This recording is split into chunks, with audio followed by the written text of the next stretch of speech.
Hey everybody, it's Andrew Morgan, and I'm here with Bridget Wilson. She is the CISO of Network Coverage, and thrilled to have her with us today. We're going to be discussing her zero trust journey. So, Bridget, can you tell us a little about yourself and your organization? Absolutely. Thank you. Thank you so much for having me today. I am with Network Coverage. We are an MSSP based out of New England, but we're nationwide at this point. We started around 1996 in and around Boston, supporting commercial contractors. And that was really the bulk of what we did for many years. Supporting manufacturing, supporting trades, supporting union workers, so on and so forth. I've been with the company a little over 10 years, and I started out as an IT specialist, driving around to construction job sites with my hard hat, setting up printers and monitors and docking stations and networks and job site trailers. So we've evolved quite a bit since then.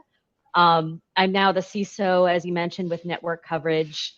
I realized sometime around 2017, 2018 that there was a need to provide our clients with cybersecurity management to support them in their regulatory requirements. That was heating up quite a bit. And we'll talk about NIST 800-171. But that's been my journey ever since. I, initially was the first and only cybersecurity analyst at Network Coverage. And now we have an in-house SOC. We've got a sizable team. We're reactive and we're proactive at the same time. So incident response, compliance, and so on.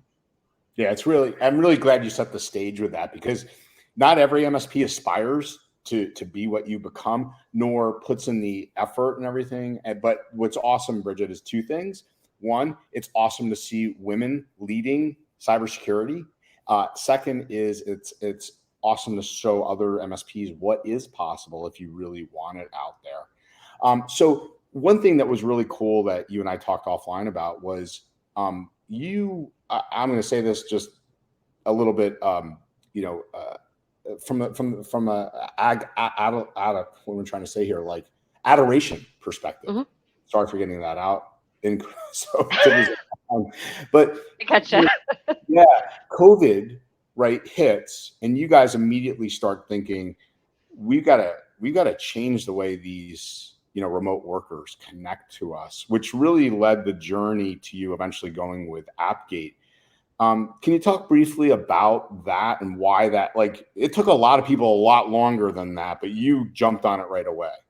Well, I will say, to kind of explain our COVID journey and how we fared, going back a couple years, with thinking about security back in 2018, thinking about cloud offerings and cloud infrastructure even earlier than that, we were in a great position where all of a sudden, I had been trying to have these conversations about security with people who had no budget, didn't want to talk about security. It wasn't in the plan.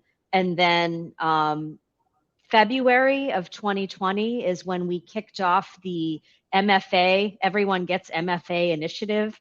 And that was arduous, to say the least. People didn't want to hear it. They didn't understand why they needed it. March of 2020, all of a sudden, within a week, our clients had to send like 80-90% of their staff remote. Some of them had on-prem servers, desktops sitting in the office. So there was this major rush to figure out, do we have a VPN already? Is it licensed for this many people? How quickly can we get 60, 80, 200 laptops, whatever they needed? Then we're running into supply chain issues. So it was absolutely insane. But the really cool thing was the clients who did not have the structure, we had the staff to be able to migrate them to the cloud. And we had already kind of figured out the plan in terms of security controls to protect those environments. So we could say, take this on-prem server, put it in the cloud, let's throw a VPN access server right there in the same account, license it so that everybody can get in. And then, where we couldn't get laptops because they were back ordered, obviously at that point, as it got later in the spring, we could deploy like an AWS workspace fleet. So people are like, I have my own laptop at my house, all my kids use it, but I can still safely get into my company network by signing into this workspace in the cloud. So there was a lot of creative finagling that happened, but we took a security forward approach to it because we had already been thinking that way, which was really cool. And I think we fared well out of that. Yeah, so Phyllis Lee from CIS likes to say you're already thinking that the perimeter was at the fingertips already, well ahead of that. Cool. So you mentioned early on you work with the defense industrial base. You work with a lot of different regulated customers, but there was one control in particular that has to do with the air quoting tunnel all. Can you chat with us, about that? And again, we're going to talk about maybe collectively why is Appgate and why is this zero trust access control now a non-negotiable the way MFA is, because a lot of MSPs, even with MFA, I have to say, Bridget, the data suggests still only 30% of SMBs and even enterprises have MFA deployed. So two-part question, the 800/171 control, and then, why is it a non-negotiable now for access control with Appgate?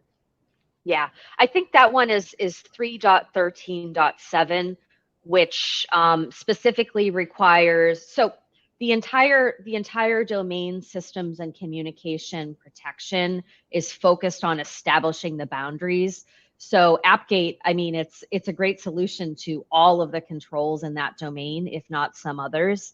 But one in particular that we struggled with, and this is going back to, the requirement to tunnel all traffic through a firewall. Maybe it's a next-gen firewall on site with IDS, IPS, signature-based scanning for malware. Maybe it's got all the controls, but when we talk about taking a BYOD device, somebody's home laptop, and sending all of their traffic through the firewall at their office, now they have issues with bandwidth because everybody's trying to do that at the same time. And it's going through a single ISP at the office, hopefully with some significant bandwidth, but not always.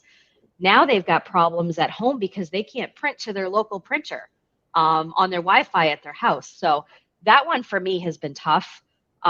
When we started looking at ZTNA and Appgate in particular, we realized that we have some really phenomenal compensating controls that mean we don't have to send all the traffic across.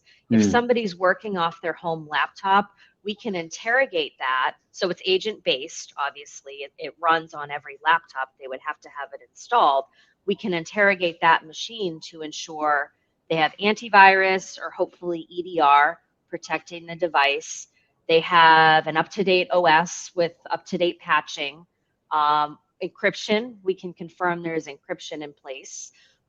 We can check all those boxes and say, yep, go ahead. You can access the company servers. You can access the files. You probably have map drives on this machine at this point. No issue. Open the door. Right. So that's been really cool to be able to implement in place of that really stringent and problematic tunnel wall. Cool. Close us out, Bridget. This has been fantastic. All MSPs that I've ever met in my 24 years now in this, again, weren't MSPs back in late 90s and 2000s, right? But became MSPs. Want to know about packaging and pricing. And it's rare to find, companies like yours that's don't negotiate with a customer. If your security stack is X, there's no well, we think you don't need it, or they don't want to pay for it. So, good for you guys for saying, when it comes to remote access, period, you're getting this. Talk to us a little bit about that. How is it that you guys are able to do that? And what would you recommend, MSPs to do in that case too, that, get pushback? Yeah, I would say, that's been a journey as well, figuring out what works. And going back to the pre-COVID times, we decided, as a company, as a leadership team, that security was going to be an element of all of our managed device packages. So where a lot of MSPs do kind of the tiered, gold, silver, bronze, silver, gold, whatever it ends up being, we really stuck with, this is our managed seat price. We bill per device, and with that, you're going to get everything. So we talk a lot about white glove, and it's because we have people come in, you have the full managed device. We're going to provide your IT. We're going to provide your support of your email tenant. We're going to provide support of your infrastructure, so networking, server support, cloud hosting, and with that, all of the security stack. And that's been really important for us to be able to protect our clients. And it has made a difference also when you sell it that way, with a little bit of a labor offset, because if you have the controls in place, fingers crossed, you're dealing with fewer compromises, fewer incidents as a result of gaps. And so, maybe I always joke, because I say when you're doing a good job, people don't realize you're doing a good job because nothing happens, but that's the truth. And that's kind of how we play it, how we package it, and how we sell it. We don't like to nickel and dime and have too many line items, and this is covered and this is not. But again, the security component of it has been, really great for us, in terms of, making sure that people can get their cyber liability, they're covered. And, worst case scenario, if there is a compromise, it can be contained, backups can be retrieved, snapshots can be rolled back, and they can get back up and running. Yeah.